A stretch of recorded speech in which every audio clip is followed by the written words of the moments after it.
watch it all the time. I love watching the OTB shows with the personalities, and then I watch when I'm at home, I've got it all watching the races. It's great now that they've got replay of it live, like 2 or 3 minutes off the post. So, they flip it off in 2 minutes, I'm going to get to see the live race. So I always take my program home with me, and I'm not back in the bar and I'm watching it at home. They come to the top of the lane. Meet me in the woods at the rail. Balance on the grandstand side. Between those two, Diplomat Lady and Wild Fit is running on to Lula Lula and Itty Bitty Pretty. They come for home and Balance has gone on with it. Wild Fit coming through with a late run now. Balance in front. Wild Fit coming strongly with Itty Bitty Pretty third. It's Balance in front, but here's Wild Fit closing. Balance is tough on the lead though. And Balance and Victor Espinosa take the Las Virgenes 3/4 of the length. Wild Fit second. Itty Bitty Pretty third. And Tallulah Lula was fourth.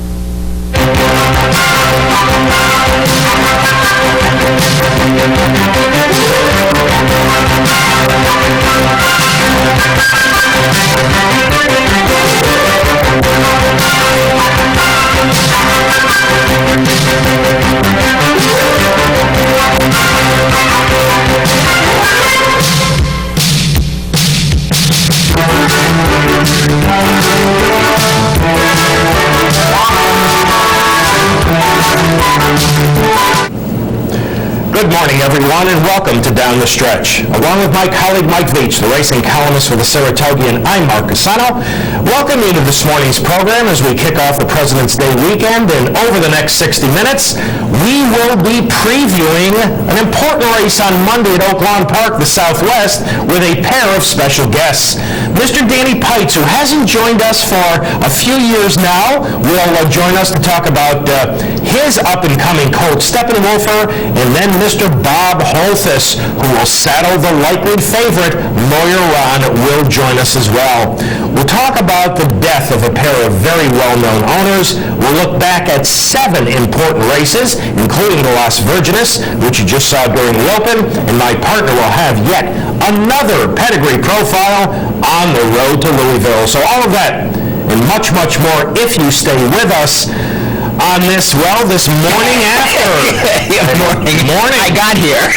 So the news is I got here today.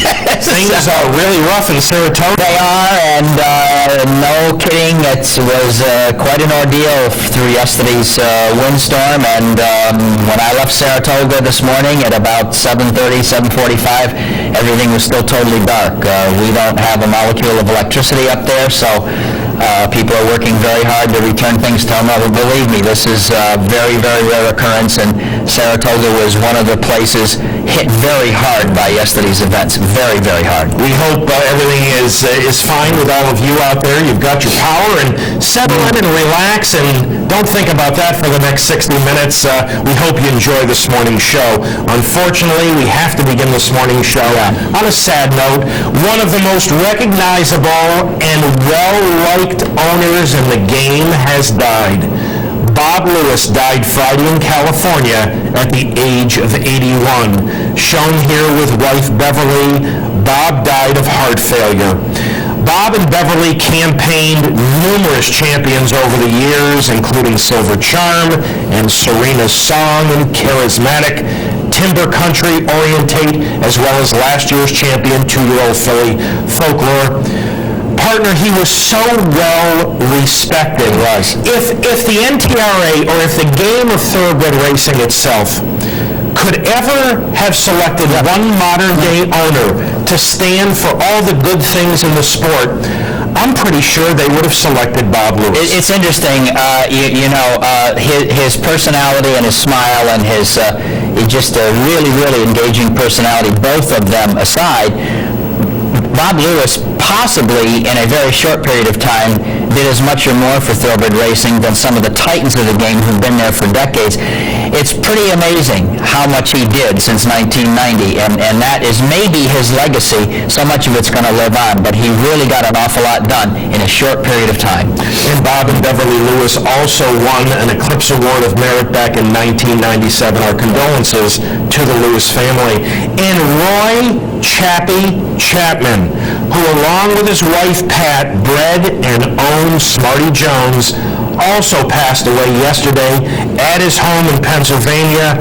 Chappie was 79 years of age, and his wife Pat said that, and obviously Mr. Chapman had been battling health problems for quite some time, including emphysema, but his wife always said that Smarty Jones was the greatest medicine he could ever have taken. And partner, yesterday was one tough day in the sport. It really was. So happy for him that he got to see that near the end of his life. They both got to the race that everybody in America wants to win, and certainly be missed. But Smarty's first babies are starting to arrive, and they'll have something to look forward to there. All right, a couple of emails to respond to. The first one, my partner's got one from Robert concerning the status of a Belmont-trained runner by the name of Hurrah. Robert, I'd like to help you more than I'm going to this morning, but he has, as you said, started only one time, and the day that he scratched, I did not save the PPs, but I'll get more information when I can. Hurrah has been difficult to find. He was with Belmont, and I believe Claiborne Farm, actually, as a 2-year-old last fall. Robert also asked, and he sent this right after the show on Saturday, so that's kind of tough timing, Bob, but he asked about Greater Good, and we're going to look at the Essex later, but Greater Good, who was very good for a period of time at the end of his 2-year-old season and early on as a 3-year-old, really hasn't shown much of late. And from Joe in Niskayuna, dear Mark and Mike, Joe talking about the selection process for the next franchise owner to operate Thoroughbred Racing here in New York. Wanted our opinion on what he feels is an important, interesting question, and I tend to agree. Once we go, if in fact we do go, from the not-for-profit situation currently with NYRA to a for-profit situation, whether that be with NYRA as a different entity, Magna, Churchill Downs, what kind of an impact will this likely have on Saratoga? And in particular, for years and years, folks have been able to bring in picnic baskets and have lunch in the backyard area. But Joe's question is very logical.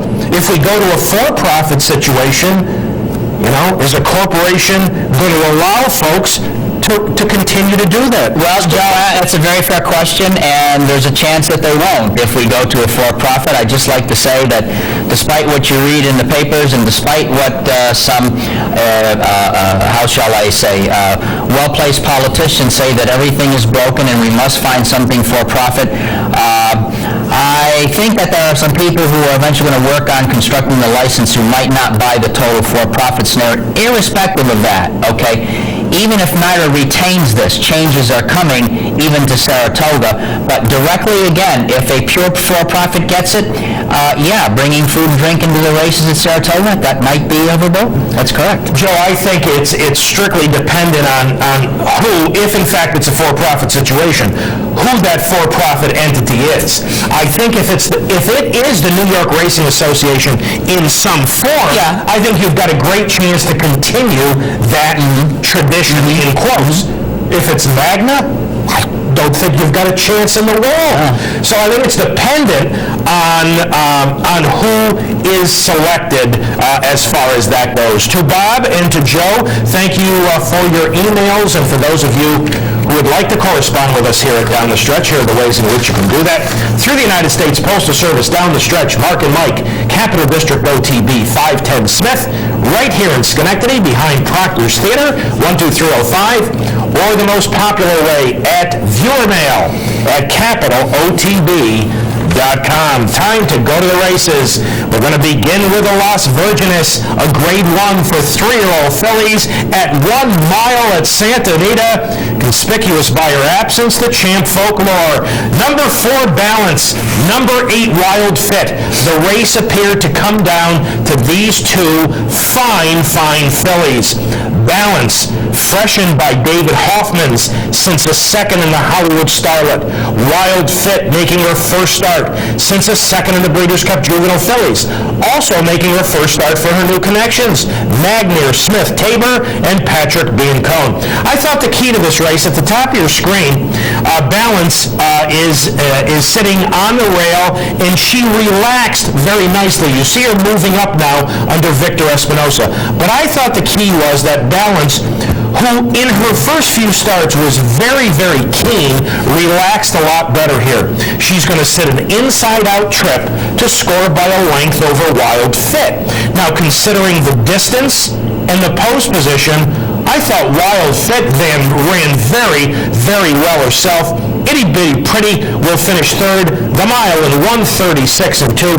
The partner, I think both the top two fillies ran quite well. These are very, very classy fillies in a race that frequently has a classy lineup, and I thought Balance ran a very, very professional race for David Hoffman's. As far as Wild Fit, now in the hands of Patrick Biancone, $3 million purchase. She comes from out of the clouds to get her best stride late to finish second. I think they're both going to go on and be important. Both of them have, although I think Balance has a little bit better long-distance breeding, but both of them look like they want to go longer. But a good return for both. I believe the one raced in the Starlet, the other away since the Breeders' Cup in Belmont Park. They did struggle a little bit that final quarter mile. I mean, they did come home in 26 and 3, but still, this was a nice effort by the first two finishers, and there's the inside-out move for Balance, who, again, relaxed much better here than she did in some of her earlier races, and she's going to hold Wild Fit, who's splitting fillies, safe to win this. But you're looking at, along with Itty Bitty Pretty, you're looking at the better 3-year-old fillies in Southern California right now, and of course we need to include Folklore, but these are the ones who will be pointing for the Kentucky Oaks the day before. And the Kentucky Oaks is not sponsored by anybody at this point, is it? Let's hope not. Yeah. All right.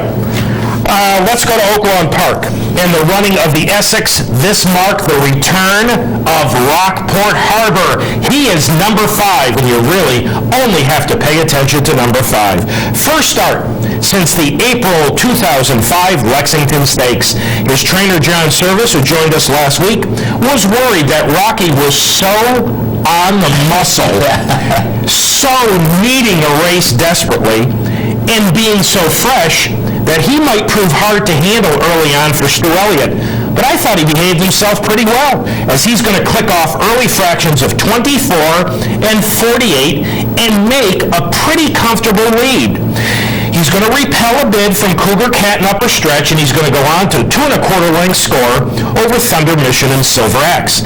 Now, all in all, this was a very, very solid comeback in a race in which Rockport Harbor has every right and should move forward. The mile in the 16th did go in 1:47 and 3, and I'll have more about that in just a moment. But partner, all things being equal, I think John Service and all the connections have got to be pretty pleased about this guy. I don't know how you couldn't be. I remain convinced this was one of the very best 3-year-olds of last year, now 4-year-old of 06. This is the type of thing you look for. The most important thing for Rockport Harbor, and this goes right back to the Remsen, the most important part is when he's hooked, he's got an answer for it. And I am sure he's quite tired coming home. But he dug in and repulsed this bid with a horse who I thought was the only one with a chance to upset. In fact, I actually confess I bet Cougar Cat because I thought he had a condition edge. There's too much power on the inside. It's a nice, nice return. And I'm left with something, Mark, and we're going to see another example. I'm left with something from the Oaklawn meeting last week with John Service. This guy is one heck of a good horse trainer, and I'm really enjoying seeing him with these good horses. And, I just hate to say something trite. He's doing what he's supposed to do with really good horses, and they're doing it, and good for him. I think John's got to be very, very pleased with the comeback. Obviously, Rocky fought hard. The Razorback up next, as well as the Oaklawn Handicap. I mentioned 147 and 3/5. Now, I'm not a speed figure guy, never have been, but I do like to pay attention to time. Something a little bit unusual happened here. in the race immediately preceding the Essex. It was a maiden contest for 3-year-olds. Now, you're not normally able to compare a maiden race for 3-year-olds against an older horse who's a multiple stakes winner. But you know what? The maiden race won by Say Hello to Larry went 147-2. Rocky went 147-3. Could the racetrack have changed in that half hour? Certainly. I mean, it could have happened, but how much realistically did it change? So I think if you take the time of the race out of the equation to a degree, all in all, a very solid comeback for Rockport Harbor. The big thing, will he remain sound? Sure. I disagree with you in the sense that, you phrased it, you said you thought he was one of the best 3-year-olds last year. I did. He could have been one. He was obviously could have been one of the best 3-year-olds. He remains in my mind of that crop one of the very best. He never got the chance to show it, though. Absolutely. But certainly should be a race to progress off of. Well, I hope that he does, but the main thing is he came back, he got his graded win in his return, and that looks nice on the resume, and it's a very, very good training job by John. No doubt in my mind. This is the John Service portion of this morning's show. It should be. It should be. We are now about to take a look at another service trainee. This is the return of Round Pond. She is also number 5 in a Thursday money allowance at Oaklawn. Last week when I interviewed John and I asked her about how Round Pond was doing, he said he was so excited she was making him do backflips. Well, you know what? After this comeback, I think he might be doing handstands and cartwheels as well. Because in her first race since the Delaware Oaks last July, Round Pond is going to return in very impressive fashion. Watch how confident Stuart Elliott is going to ride her. She's moving into second in the red and white between fillies. Watch when they approach the top of the stretch. Stuart's still going to be several lengths behind, but he's going to look behind him, because he knows he's got the leader measured. She's going to go on to a 2 3/4 length score in 1:09.4. This was a terrific comeback. Wonderfully classy filly. They say it's difficult to run lone speed down, but this is Round Pond. It's not any ordinary filly, and it is a tremendous comeback for her. And once again, John Service does what he's supposed to do with a very, very good horse. She was, when she won the Acorn last year, she beat the champ in Summerlee, she beat in the Gold, Smuggler, excuse me. She did run second in the Delaware Oaks on that sealed sloppy track that she didn't handle very well. But partner, this was one of the top 3-year-old fillies in the land last season. She was a finalist for the Eclipse Awards. She is by awesome again. You would think she would go on and be able to handle a little more distance. And if that return, and I know she didn't beat any killers, but if that return is indicative of what we're going to see later in the year, folks, she is a major, major player in the older filly American. He may have to deal with if she's that good one-turn sprinting, because I think that in the case of Smuggler, if she comes back good, we know who can handle long distances. That was a brilliant return. That's going to be one of his challenges. I don't know how far she'll stretch. I don't think she handled the Mother Goose last year. That was a long one-turn at Belmont Park. The Azeri Breeders' Cup, as well as the Apple Blossom on the immediate dance card of Round Pond. And congratulations to John Service for those successful comebacks. We are up to our first break on this morning's edition of Down the Stretch. Thank you so much for having joined us when Michael and I return. It is our 3-year-old segment. We've got some news for you. We'll take you to the races, and my partner has another pedigree profile. So all of that and quite a bit more coming up right after these messages. Hi, I'm Lisa Lewis, and you're watching the Capital ATV Network.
back to Down the Stretch, everyone. Mike VIETCH to my left. I'm Mark CUSANO. Coming up a little bit later on in the program, during our final segment, our guests, Danny Pritz, the trainer of Steppenwolfer, and Bob Holthus, the conditioner of Royal Ron, and the potential of the first cigar bet of the 2006 season. That's tantalizing. All right. Steppenwolfer was nowhere on your radar screen a while back. Most interesting. 3-year-old news, and Michael Matz, the conditioner of Barbaro, has announced that the Holy Bull winner will skip the Fountain of Youth.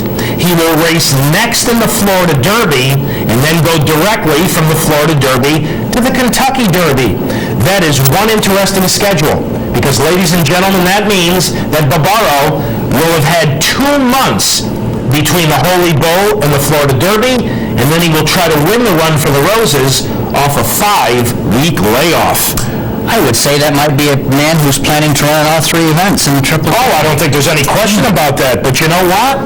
We've seen in past years, if you, to some degree, take for granted that you can run a horse maybe a little bit short the first time around. Yeah. You know, this is no Seattle Slew, as good as he is.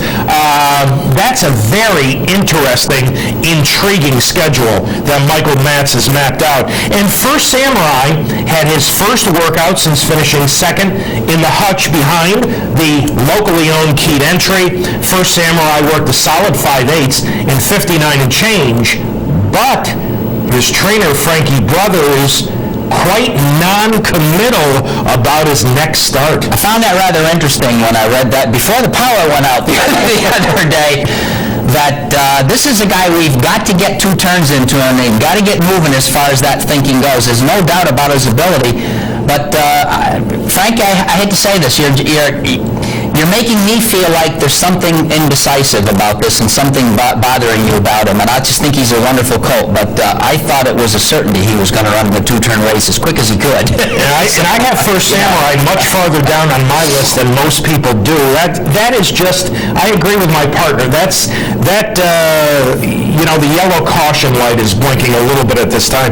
And Barbican, who I thought was a very impressive Gulfstream allowance winner going a mile, he will miss Monday's Southwest Stakes at Oaklawn due to a throat ulcer. Owen Hardy says he's going to try to get him ready for the Fountain of Youth. Speaking of Owen Hardy, he has lost AP Warrior. That colt has been transferred to John Sheriff's. AP Warrior has given Owen some headaches. He just hasn't progressed. I'm sorry for Owen, because I still believe he's a very, very talented 3-year-old this year, but we're running out of time to get him to come around. If you had to pick a human being at least west of the Mississippi River to give to somebody who's got a cool demeanor, it's John Sheriff's.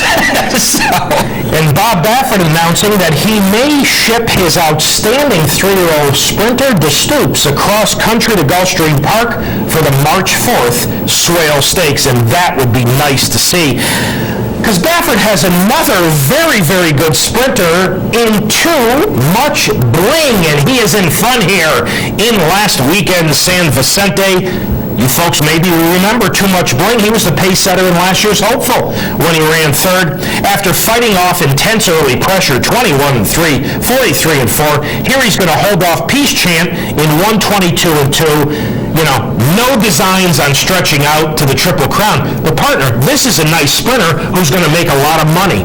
It's interesting that he did nominate him. I thought that wasn't going to happen, and Baffert's been very interesting this year. All of a sudden, Bob Baffert, who maybe wrote the book about 10 years ago to win these races, all of a sudden is running his horses frequently. I don't know how far this guy can go, but he is blazing fast. There's no question about that. He is fast, and I think they, will remain sprinting because they know that's what they have. They've got a very nice one, and they will earn a great deal of money with him. Just as a hypothetical, he's got a couple of Point Gibbons, one of whom we're going to see shortly. You don't suppose he's thinking about that dirty word rabbit, do you? That's interesting. I haven't given that a whole lot of thought, to be honest with you. That is pretty interesting, and maybe that's the reason that they nominated him, because it doesn't cost, everybody's nominated. I mean, there are horses that are nominated who haven't even run yet, and horses who can't break their maidens and maiden claimers. So that's an interesting point. We will watch for that. All right. Let's come back here to New York for the Whirlaway featuring number 6, Achilles of Troy. coming off a very impressive 14-length victory in the Count Fleet. Now, the rival trainers in here were hoping that the Paraneck color bearer would bounce. Yes. Yeah, well, he bounced his way right back to the winner's circle. He's going to stalk the pace setter One-Way Flight, who's a very nice New York bred from Steve Asmussen. He's going to take over an upper stretch, and he is going to be geared down, unlike in the Count Fleet when he was ridden very hard. He's going to be geared down by new rider Ramon Dominguez to win by 4 3/4. Ladies and gentlemen, once again, Achilles of Troy, another impressive victory, running another fast time against absolutely nobody. So you've got to factor that in. But I'll tell you what, partner, Jennifer Peterson is the listed trainer. I have no idea how much of the training she's doing, but whoever it is has got this colt really good right now. There's something that I didn't factor going into this, and I'll speak about it in a moment. I, too, considered that the bounce theory might happen. He's above and beyond that as far as running in New York this winter goes. His talent is undeniable. You're going to have fun when we go through the pedigree numbers. But what factor about this did surprise me coming out of the race, and I really do mean this, is the latest news in the, I hate to say the camp of turmoil, because it's really not fair to either Ernie Paragallo or Jennifer, but there's certainly some indecision as to who's actually handling those. But the news that disturbs, wrong word, the news that surprised me the most is he's now not going south for his next race. He's going to stay in New York.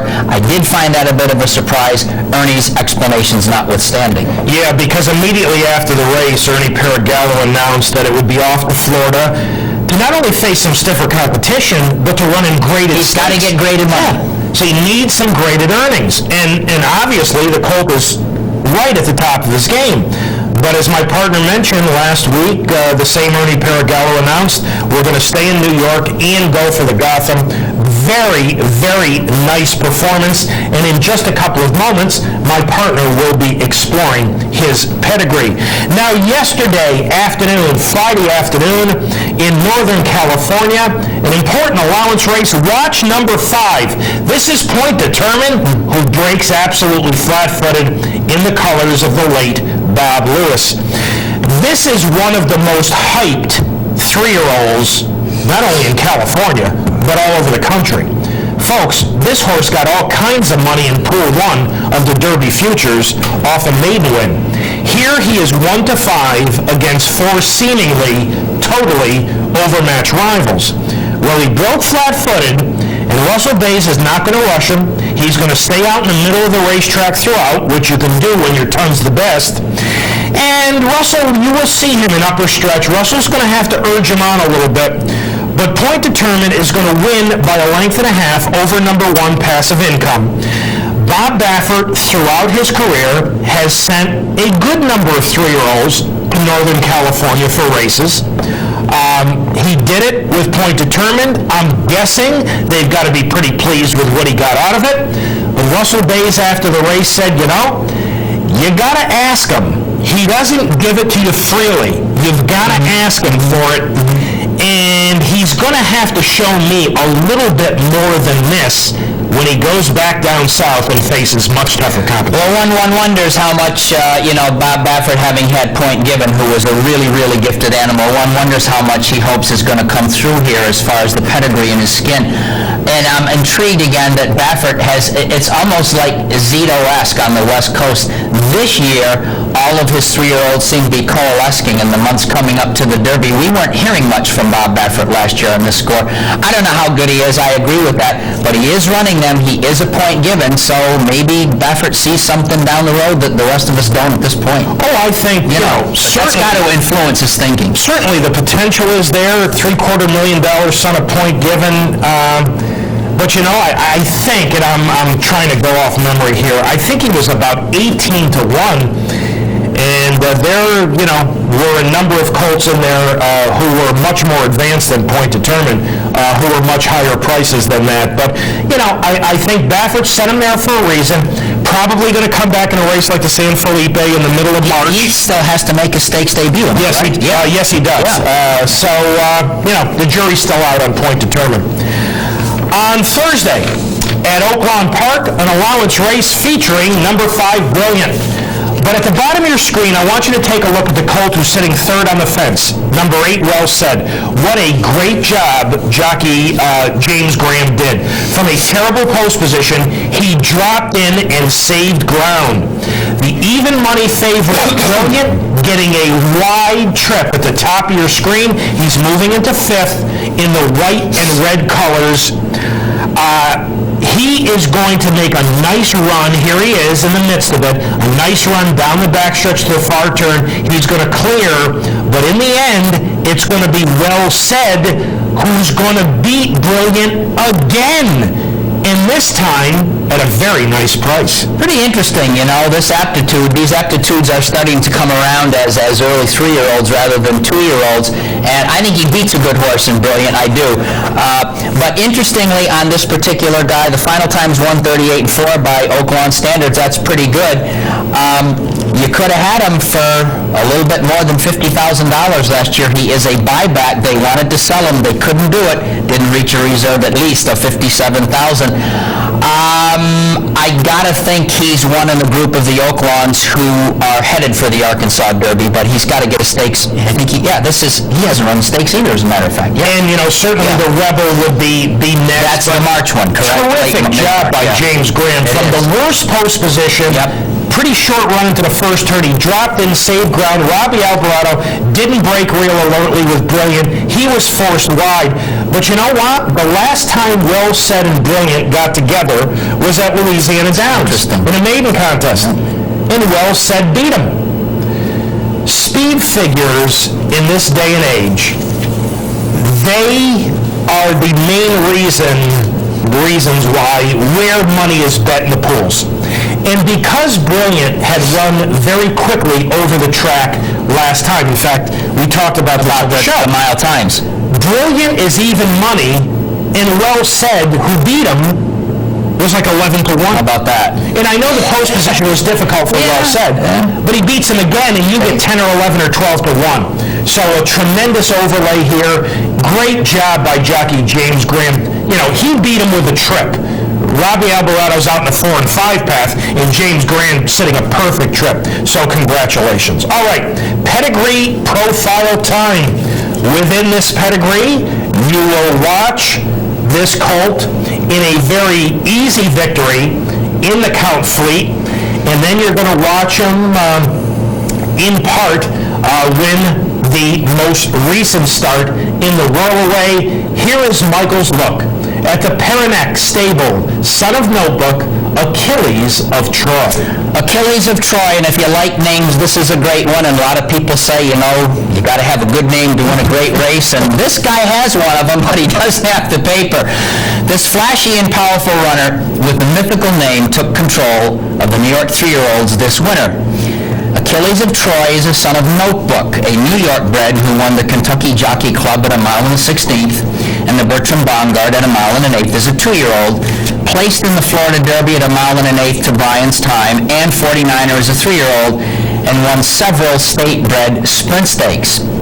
As a sire, this great-grandson, I'm referring to Notebook, of the fabled Bull Ruler, has been dependable and commercially acceptable at mid-level auctions, but never dominant in the mode of other Bull Ruler line stallions like What a Pleasure, Seattle Slew, Bolnesian, and Secretariat. Notebook's best runners are Delaware Township, winner of the Grade 1 Forego at Saratoga going 7 furlongs, Booklet, winner of the Grade 1 Fountain of Youth going 1 mile and a 16th, 3-Ring, winner of the Grade 1 Acorn Stakes at 1 mile, and Spoken Fur, winner of the Grade 1 Coaching Club American Oaks at 1.5 miles. His good runners have class, and Notebook comes by his 10 rating as a sire, honestly. Folks, from this point on, it's just plain fun. Achilles of Troy is out of Steamy Recipe, an unraced daughter of the rugged relaunch, whose name might be the last one that you recognize here. His next several broodmare sires have the following names. I don't know if Mark's heard any of these, but I haven't. Really Cooking, Tampa Trouble, Hase Yumpa, Rob's Pick, and Rhodes Scholar. I got to figure Rhodes Scholar's the reason he's called Achilles of Troy. His second dam, Barely Cooking by Really Cooking, won more than $300,000 the hard way. winning such events as the Old South Handicap at a mile and a 16th and the Sang Handicap at 7.5 furlongs on the Louisiana Downs turf course. She produced Captain Countdown, he of the famous name, who earned nearly $400,000 the same way in races like the Silver Bullet Centennial at 7 panels, the Bob Johnson Memorial at 8 panels, and the Sam Houston Sprint at 7 panels at Texas Tracks. Third dam, Keg's Folly by Tampa Trouble, I've thought about what that name could really mean, produced Austin's Blaze, winner of the Pecan Handicap at Houston, going 6 furlongs. Folks, I had a lot of fun looking up these stakes races and where they were actually held. The next 6 dams, meaning I've gone all the way back to Achilles of Troy's 9th dam, produced no stakes winners. There is one notable broodmare sire in here, that being Jack High, the sire of Hasty Blue, dam number 7 of Achilles of Troy. Jack High was a foal of 1926, bred by George D. Widener, who won the Hopeful Stakes. We must go all the way back to dam number 10, Beginner's Luck by Black Tony, to find another stakes winner, and it is Blonde Owlboy, winner of the 1931 Wilson Mile Stakes at Saratoga, and I did not count that victory in Achilles of Troy's rating. Achilles of Troy's Damn Steamy Recipe gets a rating of 7.3. The mythical Achilles had a weak spot on his heel, which sustained an arrow in Homer's Iliad. Achilles of Troy of this year hasn't shown any weak spots at Aqueduct, but he definitely must overcome his overall rating of 8.65 to carry on with Ernie Paragallo's Derby hopes. You know, almost every year, Paranet produces some very nice runners. I definitely agree. You do have to factor in the instability, the fact that Ernie Paragallo gets directly involved. I mean, you know, it's not the smoothest organization there is. Again, Jennifer Peterson, one day she's going to quit, the next day she's back. So this is difficult. But this is a very talented colt. Notebook, I must admit, I was a little surprised that Notebook got a 10.0 on top. Just nothing on the bottom. There's nothing on the bottom. There. Nothing on the bottom. It isn't there. That is the plain truth. There's nothing there. Overall, 8.65. To give you an idea how fast Achilles of Troy ran in the Whirlaway, you know, you watched that he was eased down by Ramon Dominguez in 143 and 1, excuse me. They ran 4 other mile and a 16th races that day. Older horses, non-winners 2 other than, ran 143 and 4. Older 25,000 claimers, hard hitters, ran 145 and 2. This horse runs fast. Will he stretch out? Will he be able to handle better company? I'm not sure we're going to know the answer, at least to that second question, if he's going to stay in New York. I don't know either. And I mean, the only thing in New York that's offered here is if he does well in the Gotham and the Wood, he'll get into the Derby with graded earnings. But it doesn't tell us if he'll ship, and it doesn't tell us really if he's going to do well against very good horses, maybe until Wood and Memorial. It is fascinating, and it's a fascinating pedigree. It's one of the more different ones that we've seen. All right, Michael's look at the Achilles of Troy and the pedigree, and now let's summarize all the pedigrees which my partner has done, with the exception of Stevie Wonderboy, who is not there. Bluegrass Cat, who starts later this afternoon as the likely favorite in the Sam F. Davis. Got to be the finest renewal of the Sam F. Davis in history. Bluegrass Cat at 10.1. Barbaro, 9.71. Brother Derek at 9.0. First Samurai, we're waiting to see what his next race will be at 8.9. Keen Entry, owned in part locally by Don and Barbara Lucarelli of Duanesburg, 8.81. And Achilles of Troy at 8.65. Partner, thank you for that look at Achilles of Troy. And we are up to our final break on this morning's edition of Down the Stretch. Thank you so much for having joined us when Michael and I return. Our 2 special guests, Danny Pritz and Bob Holthus, will join us. So we'll be back with trainer Danny Pritz right after these messages. Hi, I'm John Kinnell, and you're watching Capital ATB.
Welcome back to Down the Stretch, everyone. Mike Veitch to my left. I'm Mark CUSANO. On Monday at Oak Lawn Park, they will run the Southwest Stakes, which, begins the journey to the Arkansas Derby. Yeah. The Southwest, the Rebel, and then the Arkansas Derby.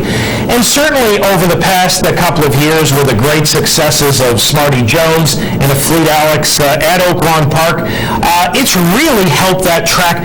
They've got a solid core no of question. three-year-olds There is there. no question. One of those solid three-year-olds is Steppenwolfer, who my partner likes very much. He won an allowance race in early February, and his trainer is Danny Pites. And Danny's a very, very nice fellow, been around the game a long time. He trained that outstanding sprinter, Capote Bell. And we were talking off camera during the break. It's probably been 10 years seem like yesterday. since Capote Bell came to Saratoga, won the test stakes for Robert and Luana Lowe, and Danny's trained for them for a long time. And yesterday, on Friday, I had a chance to sit down and chat with a trainer of Steppenwolfer, Mr. Danny Pites. Danny, tell our audience about Steppenwolfer, your gray son of aptitude. Mark, we bought this colt last April in the Ocala breeder sales, 2-year-old training sale at their April sale there in Ocala, and he was actually the sale topper. I believe we paid $375 for him, and he worked well down there. Obviously, he's got a great way of going. And we had bought him for my principal clients, Robert and Luana Lowe. Danny, I'm sorry, go ahead. He, took us a while to get him to the races. I actually thought we may run him at Saratoga last summer, and we had some shins problems or something, and when we finally got him to the races, it was back at Belmont in the fall meet. And actually, I sprinted him on the grass first time out. Not necessarily because I thought he had to be grass, but I was just trying to give him a good experience. And he kind of did some running at the end of the race with a big gallop out afterwards, and just thought that he looked like a colt that was going to need some more ground, and took him a little bit to get back to the races. Maybe 6 or 7 weeks later, we ran him at Aqueduct, and he won going 7/8, so we were on our way with him. Danny, describe him, if you would, from a physical standpoint for our audience. He's probably every bit of 16 hands. Very attractive looking colt. Plenty of size, nice hip on him. Very, very good mover on the racetrack. So I think he's got all the right parts, and mentally he seems to have the right attitude about everything too. He takes everything in stride. Nothing seems to bother him too much. He's a great doer. He eats everything up all the time. He's got the whole package. If he's got enough ability, we're going to find out. We're going to start stepping him up and trying to run against some of these better 3-year-olds and find out what we have. Well, he came out of Louisiana Downs to Oak Lawn for a February 3rd allowance race, which we're about to take a look at. He was number 2 in here. Danny, this was pretty impressive, particularly the last quarter mile.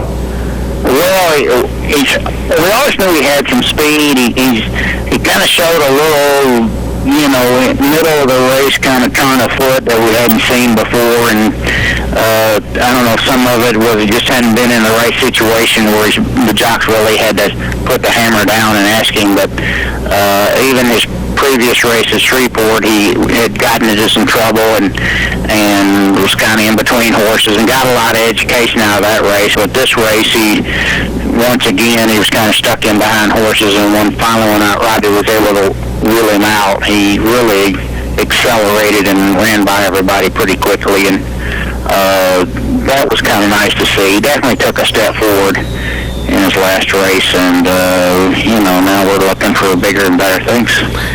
Danny, how'd he come out of that allowance race, and how's he been training toward Monday Southwest?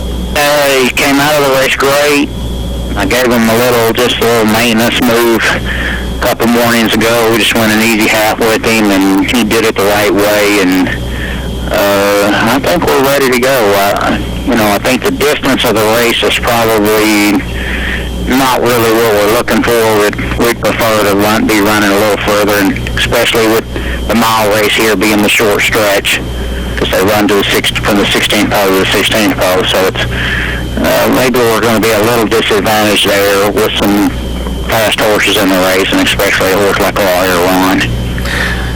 But my feeling about this colt is that the farther the better. And to me, I can't get to a mile and an eighth and further fast enough. Unfortunately, what's here now is the mile race, so that's where we're going. Danny, the advanced forecast for Monday around Arkansas calls for a chance of rain. Has Steppenwolfer ever trained? I don't believe he's ever run over a wet surface. No, it was kind of a good or drawn out racetrack. It still had quite a bit of moisture in it. Actually, he won the allowance race here, 2 weeks ago. So I don't think that's going to be a problem. This track is a very good racetrack when it's wet. It's very safe. It packs down good, and I'd be pretty comfortable that he's not going to have any problems with the racetrack. I'm more worried about the competition than I am the racetrack. So I guess it's a perfect time to ask you, what are your thoughts on Lawyer Ron, who certainly appears to be the colt to beat on Monday? Just very fast horse who's, been able to carry his speed around 2 turns. Beautiful mover. He gets over the ground, like a good horse. I think we're definitely up against it, going a mile, even maybe at a mile and a 16th. I'm just hoping that once we get a little further than that the fact that I think I want to run a little further, and maybe there's some question about how far that colt wants to go, maybe we'll even things out. I'd like to think that there's going to be some pace in the race on Monday. Somebody to kind of hook up with Lawyer Ron and make him run a little faster than he's been running the first part of his races, and maybe that'll equal things out a little bit. But I'm not sure that there's going to be enough pace in the race to set it up for Steppenwolfer. And finally, Danny, you touched upon this a little bit earlier. You're training Steppenwolfer for a pair of long-time clients, Robert and Luana Lowe, who you've enjoyed tremendous success with. Does that make this that much more special for you? Oh, of course. I mean, the very first conversation I ever had with Mr. Lowe, before they ever even done one racehorse, and they were thinking about getting in the game, Robert said, I asked him, I said, you got to have a game plan when you get in the game. You need to, what level do you want to compete at, and he said, every owner, I guess, probably wants to, that gets in the game has the same dream. He said, I want to win the Kentucky Derby. And I said, well, it's going to take a lot of luck and a lot of money. And he said he had both, and, we haven't had a horse yet. So we haven't really, they've bought more fillies over the years. When they've bred some of their own horses, they've held on to more fillies than colts. So they haven't really given themselves that much of a chance to go to the Derby. Just with their program of trying to come up with a brood, develop a broodmare band. But I think now he's getting a little more excited to have a horse like this, and maybe he'll put a little more concentration into buying a few more colts and stuff and see if we can get to the Derby with one of them. But, he knows what's in front of us. He knows we've got to have a little luck, and we've got to have a horse that keeps developing. He's got to take some more steps forward for us to get to Kentucky, but it'd be nice to think that this colt might be that horse for him. Well, Danny, as always, it's been a pleasure. It's been a few years now since we had a chance to speak with you, and done a terrific job with Steppenwolfer, and all the best in Monday Southwest, and I want to thank you again for having joined us this morning on Down the Stretch. All right, thanks for having me on, Mark. Danny Pritz, ladies and gentlemen, the trainer of Steppenwolfer. One of of the nice fellas in the sport. Good to hear him again. Yeah. It's good to hear Danny again. And again, Capote Bell, what a wonderful sprinting Big filly mare. she Yeah. was. But it's hard to believe it's probably been 9 or 10 years. Good luck to Danny on Monday with Steppenwolfer. He made a great point during the interview. You've got to understand, folks, at Oaklawn Park, mile races go from the 16th pole to the 16th pole. It is a very short stretch run, which you wouldn't think would be terribly beneficial for Steppenwolfer with that running style. Now, you got onto Steppenwolfer early. I like Lawyer Ron very much. Is this the first cigar bet? I don't know, I might have to. I'd like to do a Mark impression here, but I can't really just, over the weeks, I pointed out these two horses earlier. Both times Mark is like, there's nothing in the race. Now our cigar bet may be Lawyer Ron versus Steppenwolfer. I had Lawyer Ron on my list. Since the Risen Star. Not before the Risen Star. Oh, of course. I pointed him out before the Risen Star. Just to let you know. Now, is this going to be a cigar bet? You've got all the advantage with tactical speed, but I'm game. If I can get in the store between now and Tuesday, you'll have the cigar if you win the race. So, I will take Lawyer Ron. I'll take Steppenwolfer. You will take Where are they finished? Head to head. Okay.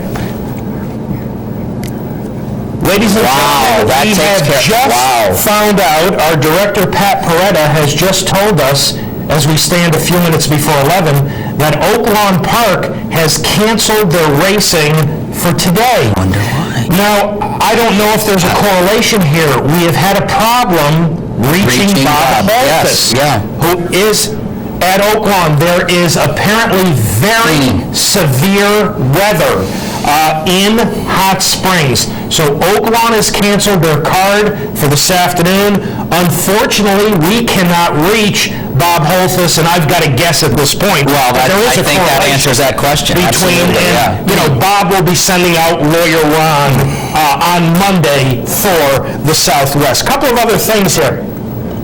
Earlier this week, you may have seen it, an announcement from the National Museum of Racing and Hall of Fame.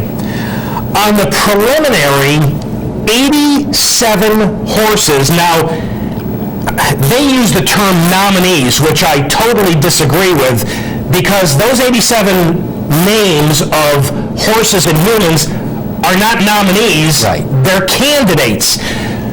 Partner, tell the audience what's going to happen now from that list of 87 until we get our ballots to be voted. Well, this has been a kind of a hectic week for this, because normally these names are not released, but rather the final ballot names are released for the general voting electorate in the Hall of Fame procedure.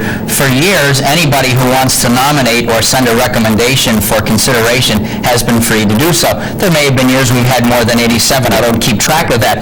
But this year, 87 came in the 4 categories, 2 human and 2 horse, and those names came out really, I think, before they should have, and consequently there's been some confusion. What is going to take place is the Hall of Fame nominating committee will look at these lists of the 87, will make recommendations as to who gets to the ballot, and the ballot this year will consist of 3, not 5 finalists. What Mark is referring to is he considers them the real nominees. I tend to agree with that sentiment. I consider the first round as candidates or suggestions. Of course, you can call it a nomination. You've put the name in the start of the process. But that is what the situation will be, and somewhere in late March you will get a ballot with 3 names in each category reflecting the work of the 14 people on the Hall of Fame nominating committee. So, again, the 87 names, not the nominees. We're not going to get the opportunity to vote for all of them. They will pare them down to 3 names in each of the 4 categories: modern male, modern filly or mare, jockey, and trainer. Then we will be able to vote for any or all of the 3 in each category. Again, you must get 75% of the vote, but only, unless it's a dead tie, which is highly unlikely, only the top vote getter in each category will get in if, in fact, that top vote getter got 75%.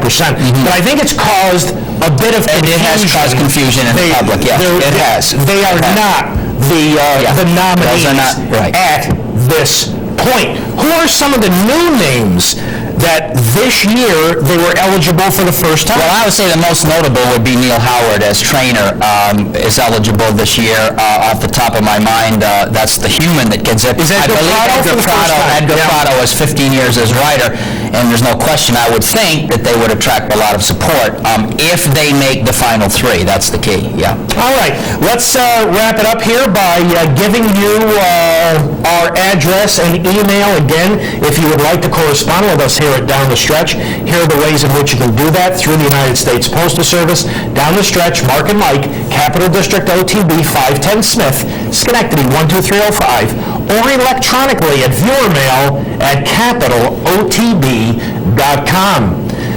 Couple of things a little bit different about next week's show. We will be broadcasting live from the Albany Teletheater next Saturday, February 25th. And it's a special day at the Albany Teletheater with a pair of special guests. Take a look at this. Join me, Katie, and me, Jenna, for Capital OTB's Double Date with Us, the VIETCH Twins, at the Albany Teletheater on Saturday, February 25th from 12 to 5. We'll have our daily handicapping show, contest prizes, autograph signings, and more. So mark your calendar, set the date for a Double Date with Us at the Teletheater, 711 Central Avenue in Albany on February 25th. For more information, you can go to www.capitalotb.com. So, next Saturday, Double Date with the Beulah Twins at the Albany Teletheater. They will be our guests on Down the Stretch next Saturday. They will have a handicapping show following us. I assume they're going to handicap the Beulah card for that afternoon. And then they will be at the Teletheater, available for questions and autographs all afternoon. So that's coming up next Saturday at the Albany Teletheater. This weekend, and again, we just got word, Oak Lawn Park has canceled terrible weather in Hot Springs, Arkansas. This afternoon, terrific card at Tampa Bay Downs. I've got to tell you, their card may be almost as good as Gulfstream's. The Sam F. Davis at Tampa, Bluegrass Cat. Good description. And he's an old salt. Even though his speed figures are not very good, I think he's a very good racer. So that's going to be interesting. Good race. Yeah. Later tonight at Evangeline Downs, weather permitting, the return of Happy Ticket. Hopefully we're going to get to see her. And then Monday at Oak Lawn, hopefully that weather system gets out of there, Lawyer Ron versus Steppenwolfer. Listen. One of them has to win a race. I don't want to do the cigar bet. If one runs fifth and one runs eighth, neither one of us. So this is win only. Gotta win. That's fair. That's fair. I've got Lawyer Ron. You got Steppenwolfer. All right. Of course, the disadvantage. Time to thank all the folks who helped get this week's show on the air. Pat Peretta directed, Kurt Flick, Pete Persico, Dan Hayes, our associate producer Julie Hoxie, and special thanks to this morning's guest, Danny Pites, who will try to deliver a cigar for my partner, the Steppenwolfer, on Monday in the southwest of Oak Lawn. I hope... we got to go home and hope we see some lights on in Saratoga Springs in a half hour. Good luck. So that's what we can do. Thank you. Ladies and gentlemen, as always, thanks so much for having joined us. And enjoy this President's Day holiday weekend. Have a wonderful upcoming week. And Michael and I will see you next week at the Teletheater.